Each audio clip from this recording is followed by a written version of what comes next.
오늘의 사연 시작하겠습니다. 안녕하세요. 저는 감북에 사는 40대 초반 여성입니다.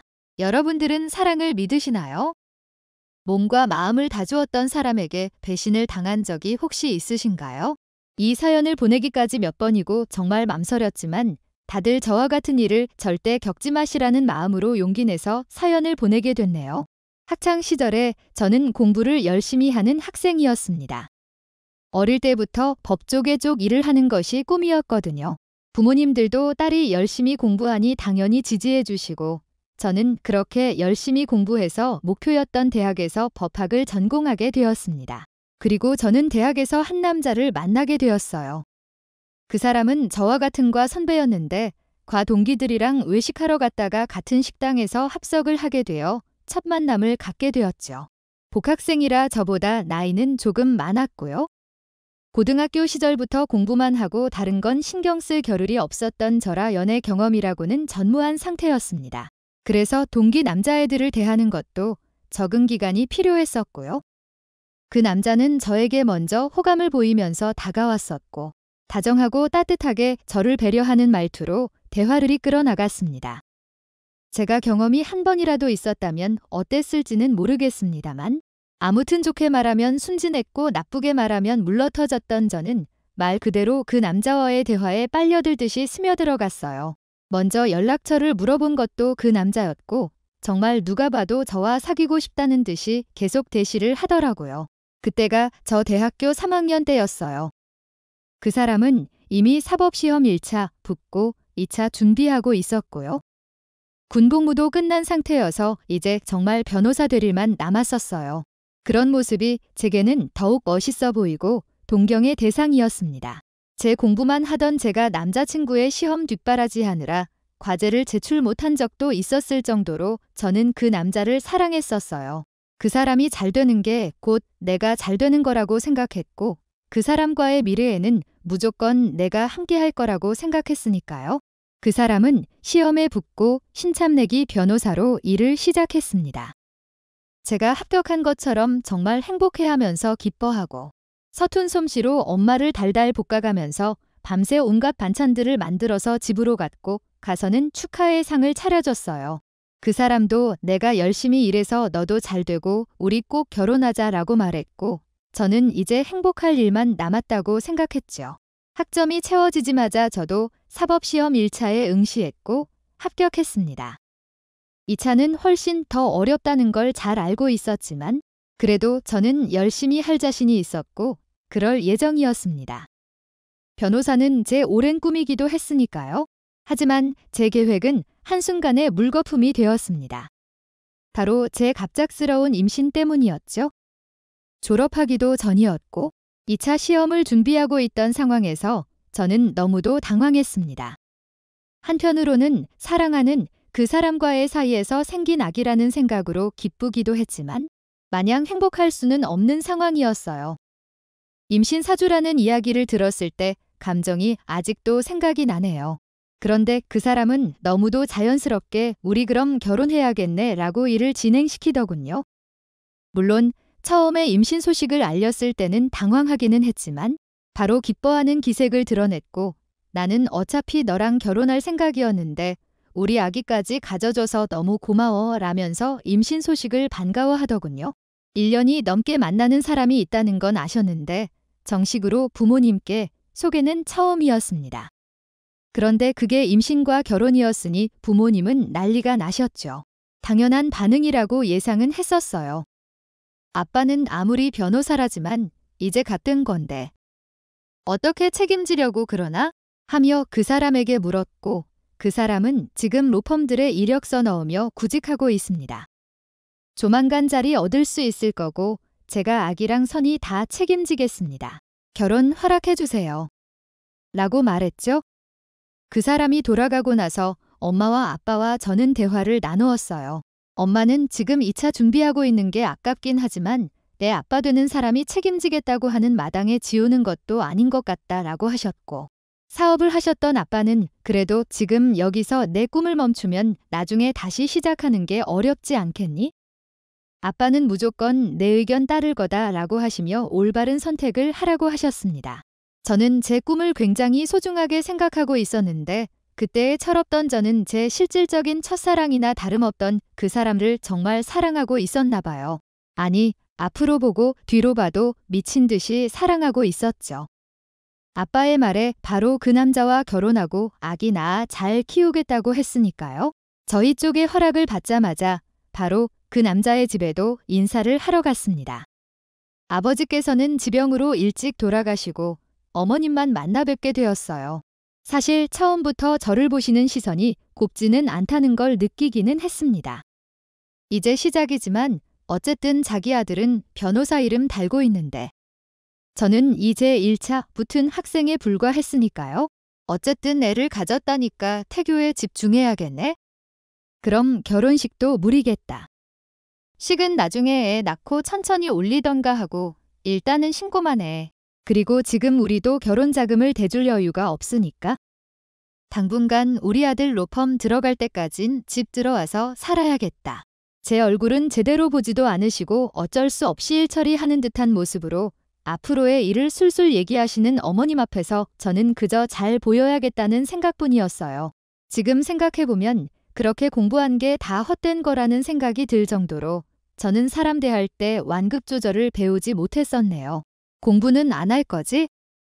너 우리 아들 애 가져놓고 그 공부 다 하고 시험 준비해서 잘못되면 큰일 나니까. 일단 나중에 애 좀 키우고 다시 시작하더라도 지금은 그만둬라. 그래, 선이야. 지금은 우리 아기가 더 중요하잖아. 휴학 신청하고 지금은 출산 준비만 잘하자.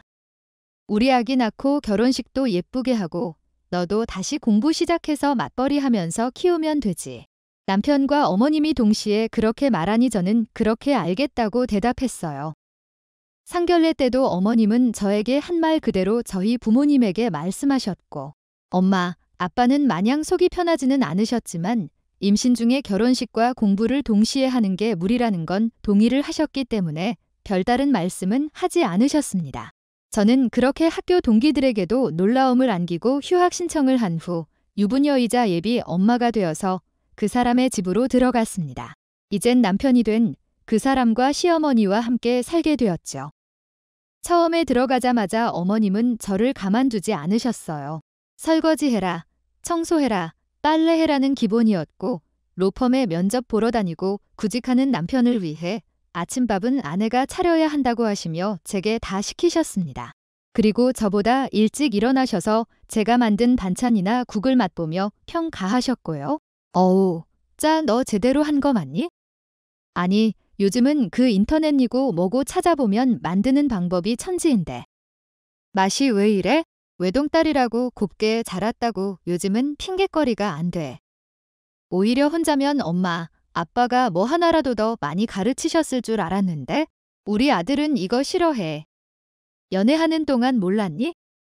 예전에 군대 있었을 때 만나던 애는 아주 그냥 도시락 바리바리 싸서 면회도 같이 가고 그랬는데 잘하는 거라고는 눈꼽만큼도 없어서리원 남편의 전 여자친구까지 거론하시는데 정말 스트레스를 많이 받았어요. 임신 초기라 조심하고 또 조심해야 하는데 이럴 거면 차라리 학교를 다니며 공부를 하는 게 더 낫겠다 싶을 정도였죠. 그래도 저는 참고 참으면서 내내 하고 어머님께 맞춰드렸어요. 어쨌든 아이가 있었고 남편을 사랑했으니까요. 그렇게 노력하면 잘 살 수 있을 줄 알았습니다. 그런데 그게 아니었어요. 우선 남편의 일자리는 생각만큼 구해지지 않았고 남편은 그 스트레스인지 술을 많이 마셨습니다. 그리고 제게 화를 내거나 귀찮아하는 기색도 내비쳤죠. 하지만 저는 남편도 힘들겠지 생각하면서 참았어요. 그러다가 결국에는 일이 생겼습니다. 제가 갑자기 하혈을 한 거예요. 그것도 친정에 잠깐 갔을 때 벌어진 일이라 부모님이 다 보시게 되었고 난리가 나셨습니다. 다행히 아기는 무사했지만 병원에서는 스트레스가 많은 것 같다고 했고요. 아빠는 너 무슨 일 있어?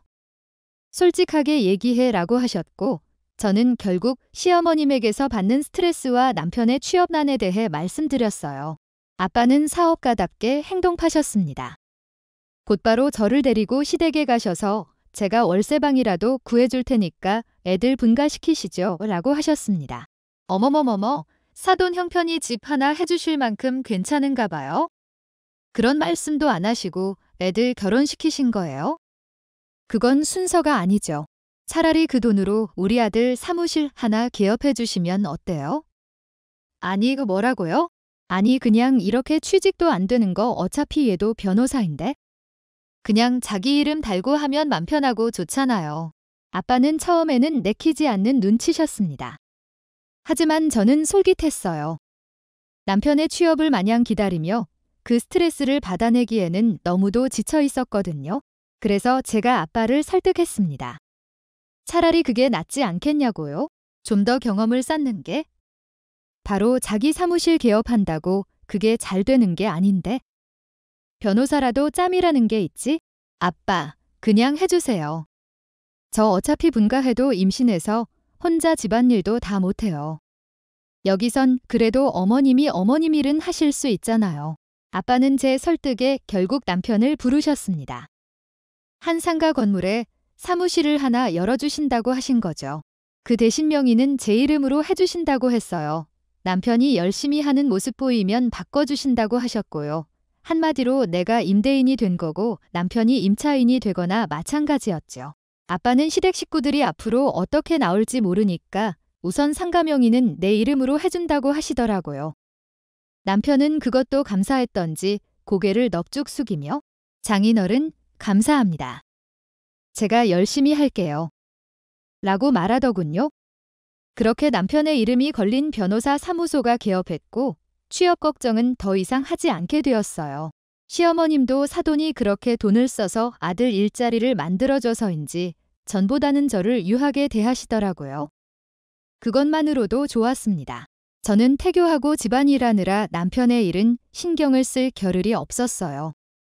그냥 어쩌다 물어보면 잘 된다고 대답했고 표정도 좋아 보여서 잘 되나 보다 생각했었죠. 그렇게 2달이 조금 넘고 임신 5개월에 접어들었을 때 저는 남편의 사무실을 찾아가게 되었어요. 남편이 출근하고 나서 서류를 하나 발견했는데 오늘 날짜가 적혀 있어서 가져다 줘야겠다 생각했거든요. 지금도 가끔 생각해요. 그날 가지 않았으면 내 미래가 조금이라도 괜찮아졌을까 싶은 생각 말이죠. 아직도 기억납니다. 남편의 이름이 적힌 사무실 문을 뿌듯한 마음으로 연 순간 소파 위에서 다른 여자와 누워 키스하고 있던 남편의 모습이요.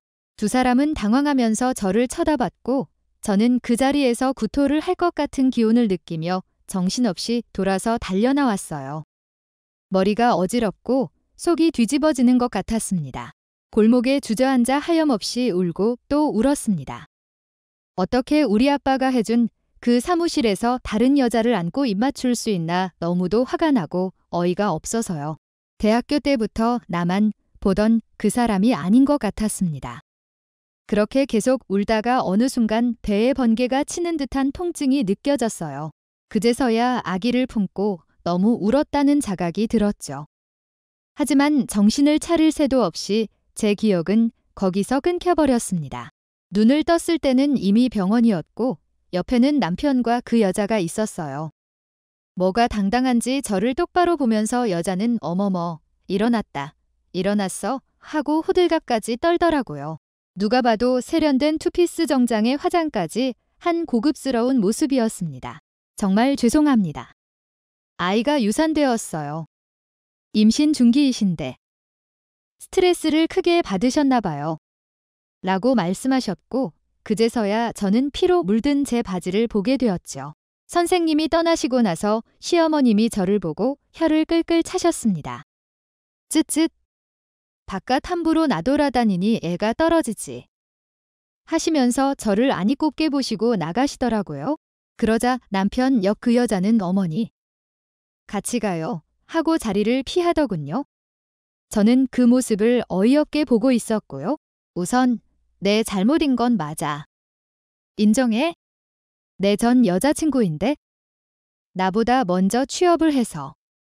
내가 사무실 열고 모르는 게 많으니까 도움을 좀 받으려고 연락했었어. 그런데 나도 몰랐는데 마음이 남아있었더라. 법조인다운 깔끔한 정리였어요. 기가 막히고 어이가 없었죠? 지금 자기 자식이 죽었는데 자기는 전 연인과의 미래에 대한 변명이나 하고 저렇게 있었으니까요. 내 꿈까지 포기하며 임신하고 결혼했고 아빠 돈까지 쓰며 그를 지지했는데 돌아온 건 배신이었어요. 그리고 계속 지켜보니까 시어머님은 저보다 더 그 여자를 며느리 대접하고 계시더라고요. 어차피 우리 결혼은 아이 때문이었잖아. 여기서 이혼하는 게 너한테도 좋을 거야. 영인 충동이라는 걸 그때 알았습니다. 뺨이라도 치고 머리를 잡고 흔들고 싶었지만 몸에 힘이 하나도 없었어요. 저는 그저 부모님께 연락해달라고만 했습니다. 남편은 순순히 부모님께 연락해 주었고 일의 경위를 설명했어요. 그리고 자기가 유책 배우자를 걸 잘 알고 있고 위자료는 지급할 것이며 여기서 장인어른이 제게 해코지하시면 그건 고소감이다 라고 하며 뻔뻔하게 나가더라고요. 사실 이 결혼이 아이 없으면 이뤄졌겠어요? 이제라도 각자 제 짝 찾아가는 거지. 엄마는 시어머님의 그 말을 듣고 당장에라도 머리채를 잡으려고 하셨는데 옆에 있던 남자 간호사가 말려서 그러시진 못했어요. 그저 저를 안고 우셨죠. 저는 부모님의 얼굴을 볼 수가 없었어요. 천하제일의 불효녀가 된 기분이었으니까요. 아빠는 퇴원하는 저를 데리고 나가 가까운 대형마트에서 가장 큰 캐리어를 사셨어요. 그리고 시댁으로 가셔서 제 짐을 싹 다 챙겨서 저를 집으로 데려오셨죠. 그리고 걱정 말고 몸부터 회복하자. 이혼 그거 별거 아니야? 내가 세상에 부끄러운 것 없이 살면 그걸로 너는 떳떳하게 잘 살 수 있어. 언젠가 저들이 벌 받을 거다. 라고 하셨죠? 그리고 저는 그날 밤 혼자 술을 드시며 엄마 앞에서 우시는 아빠를 보고 피눈물을 삼켰습니다. 그 후로 아빠는 변호사를 알아보시며 누워있는 저 대신 모든 소송을 진행하셨고요. 저는 그런 아빠를 보며 내가 얼른 기운을 차려야지 하고 생각했어요. 그런데 슬픈 일은 한꺼번에 오는 것인지 아빠가 한 달이 조금 안 되어 돌아가셨습니다. 갑작스러운 심장마비였어요. 평소에도 지병이 있으시긴 했는데 갑자기 돌아가시니 죽고만 심정이 얻습니다. 병원에서 심장마비는 누구에게나 갑자기 올 수 있는 거라고 했지만 저는 마치 저 때문에 마음고생하셔서 그런 거라는 죄책감을 지울 수가 없었어요. 장례식장 지키고 발이 날 때까지 몇 번이나 울다가 탈진했는지 모릅니다. 아빠가 돌아가시자 전 남편은 저를 이때다 싶어 몰아붙였습니다. 다행히 아빠가 구해놓으신 변호사님과 함께 소송을 이어나가서 위자료를 몇천만 원 받고 승소하기는 했지만 저는 너무나도 지쳐버렸어요. 한동안 집에서 엄마랑 있으면서 몸을 회복하고 마음의 상처도 치유했습니다. 꿈에서 아기가 나와 울면 수면제도 듣지 않았고 엄마랑 그렇게 둘이 껴안고 울기 일쑤였어요. 그리고 전 남편과 전 시모, 상간녀를 많이 원망했죠. 아빠도 미친 듯이 보고 싶었고요. 제가 정신을 차리게 된 건 반년 후 들려온 전 남편과 그 여자의 재혼 소식 때문이었습니다. 난감한 얼굴로 제게 소식을 전해주던 가장 친한 동기의 얼굴이 기억나네요. 동기도 물론 전 남편 욕을 엄청 했죠. 그런데 제게는 그게 정신을 차리게 되는 계기가 되었어요. 놓았던 공부가 생각나고 그 여자의 세련된 모습이 겹쳐지니 저 모습이 내 진짜 미래였다는 생각이 들었거든요. 엄마에게 복학의 의지를 말씀드렸습니다. 당연히 지지해 주셨고 저는 잠을 2시간씩 자며 공부했어요.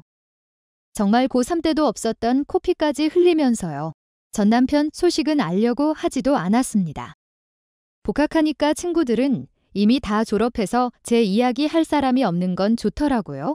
저는 졸업 후 2차 시험까지 합격해 변호사가 되었습니다. 이혼 후 2년이 다 돼가던 시점이었죠. 그날 엄마랑 고급 호텔 가서 외식하면서 엉엉 울었었어요. 아빠 납골당도 찾아가고요. 운이 좋은 건지 저는 지금까지 일하고 있는 자글로펌에 금방 취직했습니다. 신참내기 변호사로 자잘한 사건들부터 맡게 되었죠. 그리고 그때 선배였던 현재 남편을 만났어요. 처음에는 서류 정리부터 시작해서 사건 분석 파일에 의뢰인 상담까지 다 깐깐하게 검사하는 그 사람이 너무 얄밉기도 했어요. 그런데 저한테 쓴소리를 한 날 퇴근 시간이 되면 꼭 책상 위에 커피나 쿠키가 놓여 있었죠. 수고했어요. 점점 더 잘할 거예요 라는 짤막한 쪽지와 함께 말이죠. 제가 처음으로 승소를 이끌어낸 건 남편의 외도로 이혼 소송을 낸 아기 엄마였습니다. 제가 공감이 가서 그런지 정말 밤 새가면서 조사하고 준비했고 결국 원하던 액수의 위자료로 승소했어요. 그리고 그날 저는 현재 남편에게 고백을 받았습니다. 알고 봤더니 제가 뭔가 하나를 해내고 자신감을 얻을 때까지 기다려주고 싶었대요. 하지만 저는 마음을 쉽게 열 수 없었어요. 과거 때문이었죠. 하지만 선배는 제게 계속 다가왔고 저는 결국 제 과거를 털어놓았습니다. 고생 많았네. 내가 이제 당신 지켜줄 거야. 그러니 더 이상 힘들지도 외로워하지도 마. 선배는 그렇게 웃으며 말하더군요. 그 말에 저도 모르게 울음이 터져 엉엉 울었고 한참 동안이나 선배는 조용히 저를 달래주었습니다. 그리고 저는 그렇게 조심스럽게 새 사랑을 시작했죠. 선배가 나이가 좀 있다 보니 집안에서 결혼을 재촉하는 모양이었어요. 제게 땀을 뻘뻘 흘리면서 조심스럽게 이야기하더라고요. 그 모습이 오히려 저는 결혼을 별거 아닌 것처럼 말했던 전 남편보다 훨씬 믿음이 가더군요. 그 대신 이번에는 먼저 예비 시부모님을 뵙고 싶다고 말했어요. 선배는 제 이야기를 미리 다 해놓았다고 했는데 정말로 선배 집에 처음 가자마자 어머님께서 저를 안고 눈물을 흘리셨어요. 선배는 제 이혼 아픔을 겪었던 것부터 해서 유산, 아버님이 심장마비로 돌아가신 것까지 해서 지방에서 오셨다고 했는데 그냥 평범한 동네 아주머니 느낌이어서 날카로운 선배 이미지랑 상반되는 게 신기했어요. 에야 왔니? 대기 들었다. 그동안 얼마나 고생했노. 우리 아들에게 애기는 다 들었어. 이제부터 과거는 다 잊고 우리와 함께 새롭게 다시 시작하면 돼. 아버님께서도 그래. 아버님도 심장마비로 돌아가셨다. 이제부터는 내가 너의 아버지가 되어줄 거다. 하늘에 계신 니네 아버지도 널 지켜줄 거고 우리에게도 이렇게 와줘서 너무 고맙구나 하시며 몇 년이 지났음에도 불구하고 제게 몸보신하라면서 준비해두신 한약을 건네시더라고요. 그 모습에 저도 마음이 동했고 저희의 결혼은 일사천리로 진행되었어요. 이번에는 예쁜 웨딩드레스도 입고 멋진 결혼식장에서 직장 동료들, 대학 동기들 다 모아놓고 결혼식을 했어요. 제 과거를 아는 동기들도 네가 그렇게 고생하더니 드디어 인생 핀다 라고 하며 저와 남편의 앞날을 축복해 주었습니다. 같은 직장에서 일하다 보니까 자연스럽게 얼굴 볼 일도 많았고 정말 전 남편과 비교하면 너무너무 행복한 결혼 생활이 시작되었어요.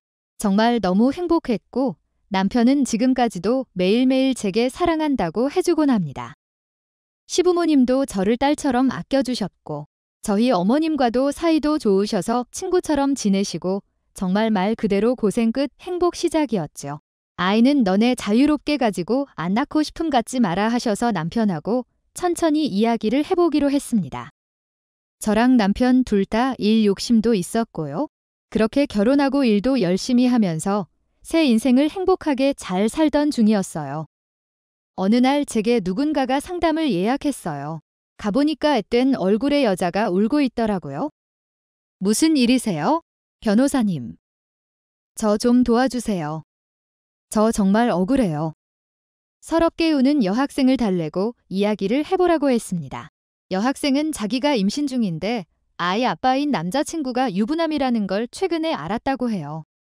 그것도 남자친구의 아내가 자기를 상간녀로 고소했다고 했습니다. 저 정말 몰랐어요. 정말이에요. 우리 아기는 어떡해요? 임신 소식 듣고는 저랑 결혼하겠다고 했는데 갑자기 그 사람 와이프라는 사람한테서 고소장이 날라오고 서럽게 우는 여학생을 달랬습니다. 이런 경우라면 가장 큰 책임은 거짓말을 한 그 유부남에게 있을 테니까요. 저는 그 여학생에게 그 유부남 정보를 적어두고 가시면 고소장을 보내겠다고 했어요. 그 여학생은 그렇게 했고 저는 먼저 있던 일을 처리하기 위해서 제 밑에 있던 인턴에게 고소장 일을 부탁했습니다. 그리고 며칠 뒤 그 여학생을 만나기로 한 날이었어요. 며칠 새 진정을 좀 하고 왔더라고요. 아이를 혼자 키우더라도 낳고 싶다고 하더니 강단이 꽤 있어 보였죠. 제 사무실에서 대화를 나누는데 갑자기 문이 쾅 하고 열렸습니다. 그리고 흐트러진 와이셔츠를 입은 한 남자가 쳐들어왔죠. 너 지금 뭐 하는 거야? 이렇게 해서 네가 득 볼 게 대체 뭔데? 내가 너랑 결혼하겠다고 했잖아. 그런데 왜 여기서 이러고 있어? 이거나요. 변호사님, 저 좀 도와주세요. 저는 여학생을 끌고 가려는 남자의 팔을 잇는 힘껏 붙들려고 했습니다. 그 순간 저도 그 남자도 굳어버리고 말았어요. 면도도 제대로 하지 않은 추레한 얼굴의 그 남자는 바로 제 전남편이었거든요. 둘 다 굳어버렸고 그 사이에 밖에서는 소란을 들었는지 경비 아저씨랑 제 남편을 비롯한 남자, 동료들이 달려왔습니다. 너 선이야? 내가? 어떻게 여길? 네가 변호사. 남편은 이혼할 당시 아무 보잘것 없던 여자가 변호사 사무실에 앉아 있으니 너무 놀란 표정을 짓더라고요. 얼굴이 사색이 돼서 저를 멀뚱 쳐다볼 뿐이었습니다. 그래, 넌 여자 인생 힘들게 하는 재주는 여전하구나. 제 차가운 목소리에 옆에 있던 남편은 이게 무슨 상황인지 바로 알아차리고 다른 동료들과 경비 아저씨를 내보냈어요. 그리고 제 옆에 다가와 저와 그 여학생의 손을 잡고 자기 뒤로 세우더라고요. 안녕하세요. 저는 변호사 신태형이라고 합니다. 선이 남편 되는 사람이고요. 지금 저희 로펌 고객님을 위협하고 계신 거 아시죠? 뭐요? 나 남편? 이봐요. 나도 변호사야. 지금 그건 변호사로서의 태도가 아닌 것 같습니다만. 경찰 부를까요? 전 남편은 안절부절 못하더니 여학생에게 뭐라 웅얼거리더니 나가버렸어요. 저는 한숨을 푸내쉬고 여학생에게 이 기가 막힌 상황을 설명해 주었죠. 차라리 잘 됐어요. 내가 법정에서 증언해 줄게요. 저 사람이 나한테 과거에 어떤 인간이었는지. 그럼 판사님도 학생이 꽃뱀이 아니라는 거에 대해서 확신이 생기시겠죠. 그러셔도 괜찮을까요? 변호사님 아픈 기억을. 제 아기는 죽었지만 학생 아기는 아직 살 수 있으니까요. 그렇게 저는 그 사건을 그대로 진행하기로 했습니다. 제가 중심적으로 밀고 간 건 혼인 빙자 사기죄와 양육비였어요. 여자 인생을 송구리째 망가뜨린 그런 인간은 어떻게든 죄를 주기 위해 더 신경 쓰고 뭐 하나 빠진 게 없는지 신경을 썼습니다. 그렇게 시간이 흐르고 전 남편은 결국 향후 양육비를 지급해야 한다는 판결을 받았고 혼인빙자 사기가 인정돼 형사처벌을 받을 수밖에 없었어요. 변호사 자격도 1년 정지가 됐고요. 동시에 부인에게도 위자료를 지급해야 했죠. 부인이 대형 로펌에서 변호사를 위임해 들어보니 어마어마한 위자료를 물게 생겼다고 했습니다. 한 번 변호사 사무실에 오랜만에 전 시모도 찾아왔더군요. 저를 보고 토끼 눈을 하더니 달려와서 그래도 몸 섞고 같이 살았는데 한 번만 도와줘. 변호사 일을 계속하게 해줘야지. 제발. 하시며 눈물을 보이시는데 전혀 안타깝거나 불쌍해 보이지 않았습니다. 저기요. 여기 아줌마 같은 분 함부로 찾아와서 그런 모습을 보이는 데가 아닙니다. 그리고 누가 몸을 섞어요? 말 함부로 짓거리시면 고소할 테니 당장 나가세요. 라고 하니 고개를 푹 숙이며 나갔어요. 아마 집안에 대들보였던 자기 아들이 이제는 변호사도 당분간 못하게 됐으니 한숨을 푹푹 쉬는 건 당연하겠죠. 그 후 여학생은 출산을 해서 미혼모 시설과 국가 지원들을 잘 알아본 후 현재 아이를 키우며 네일 아트샵에서 일을 한다고 하네요. 양육비는 그래도 달마다 주긴 준다고 하고요. 저는 혹시 너무 적게 주거나 끊기면 바로 와서 고소장 쓰라고 했습니다. 동기들을 통해 소식을 간간히 들은 전 남편은 완전히 패인 그 자체가 되었다고 합니다. 양육비를 주지 않으면 소송이 걸리니까 술집이나 고깃집, 심지어는 일용직 아르바이트도 하는 걸 본 동기도 있다고 해요. 로펌에 취직을 하려고 해도 이력서에 뭘 쓸 거리가 있어야 하죠. 간신히 양육비 보낼 돈 벌면서 버티는 것 같더라고요. 인과응보라는 게 진짜 있구나 싶기도 하고 그 사람은 왜 그렇게 공부 열심히 하고 불쌍하게 살까 싶기도 해요. 아무튼 저는 지금 잘 살고 있고 남편하고 행복합니다. 앞으로도 열심히 일하고 사회의 정의가 살아날 수 있도록 일도 열심히 할게요. 감사합니다.